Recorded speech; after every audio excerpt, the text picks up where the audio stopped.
Welcome everybody, this is episode 2. In this episode I'm going to be talking about the importance of preschool education. Why is it so crucial to a child's development and why we need to take charge of it at this point in time.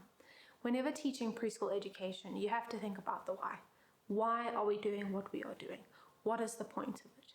In preschool education, there's always a why to what you are doing, and you need to be intentional about that. So this is what I'm going to start off with in this episode. Why have preschool education?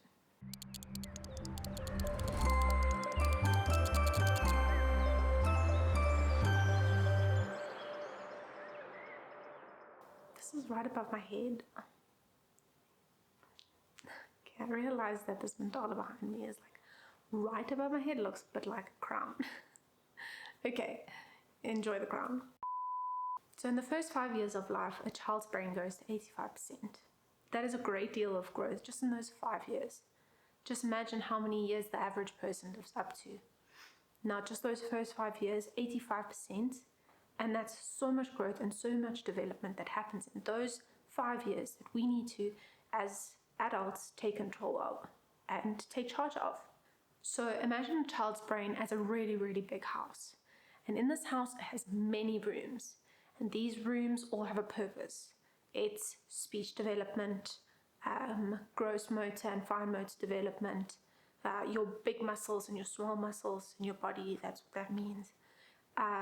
Your social development, your numeracy and literacy development, which is language, and your pre-numeracy skills, so something that comes before numbers. And that's something I'll cover in future episodes and be more specific about. So each of these rooms has a purpose. So imagine all of these rooms are separated by doors. And these doors can only be opened with a key. So imagine that key being education, and specifically preschool education. So preschool education is the key to opening up those doors into the children's mind to create a lifetime of learning. It also sets the foundation to a child's learning. Before you ran, you walked. Before you walked, you crawled. Before you crawled, I can go on and on. So before a child does any of that, before they add and subtract and understand numbers and understand language in itself, there's so much more development that happens before that we all as adults and educators need to take consideration of, and even as parents. So imagine a foundation of a house. If a house is built on poor foundation, the house can crack and eventually crumble. And that's the same with children's education. If children's education is based and built upon a very poor and weak foundation, then their learning for the rest of their lives can do exactly that. It can crumble and it can be very difficult. So something that's very important in the preschool space is collaboration between the students, the teachers, and the parents. The first ever educator in a child's life is their parents. They are the first grown-ups that they're around. They are the first voices that the child is exposed to. Where an educator comes into play. As an educator, I studied how to teach. I studied how children develop and in what way. I've also experienced and been around many, many children. Out of my 6 years of teaching, I've been able to educate at least 120 children, where as a parent, you know one. So it's kind of qualitative versus quantitative research, right?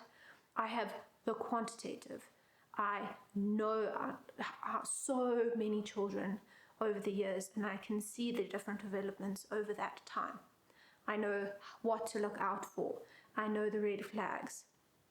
I know where a child should be at a certain age. I know how children learn. However, I don't know that specific child in the same way that a parent knows their child specifically. That is very important to me as a teacher. I need to take advantage of the knowledge that a parent has of their child.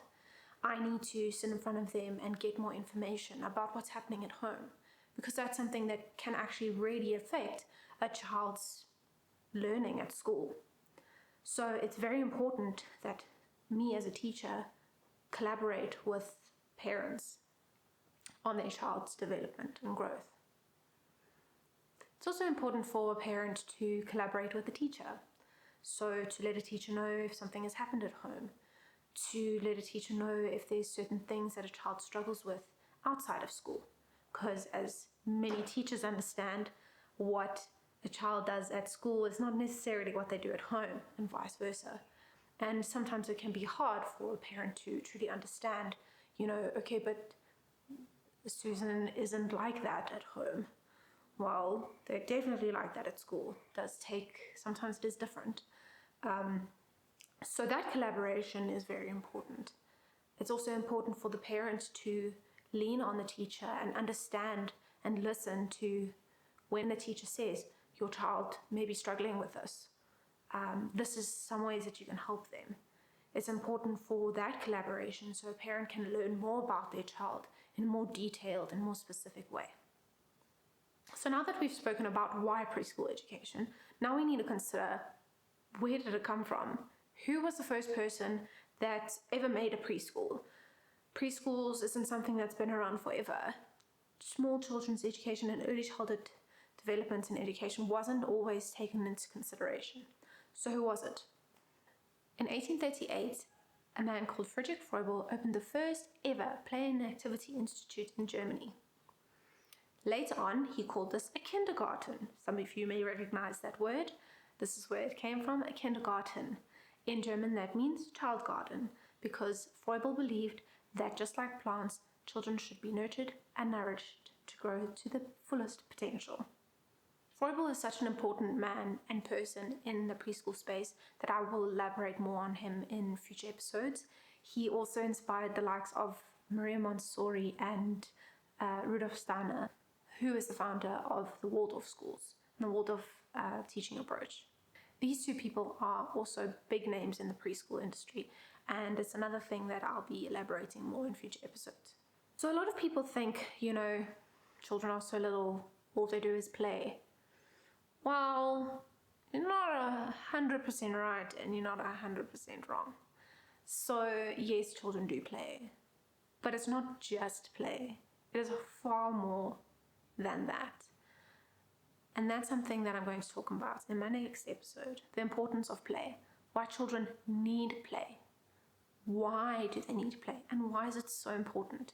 And then how do we ensure that children are playing in a way that benefits their lifelong learning and their intentional development. So thank you everybody for joining me for episode 2. I hope that you found this educational and interesting, and I'll see you in my next one. Bye!